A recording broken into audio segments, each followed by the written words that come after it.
Kas olete kuulnud midagi Ungari tervistavatest mineraalveeallikatest? Kui oleks, kuulake nüüd. Need on tuntud juba aastasadu ja nendes käiakse kümblemas ja igasugustele probleemidele lahendust saamas.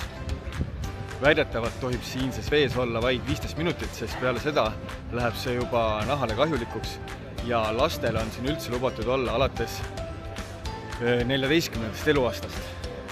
Aga täiskasvanud saavad mõnusalt nautida ja rahulikult ilma laste kilkeid kuulamata oma tervise eest hoolt kanda.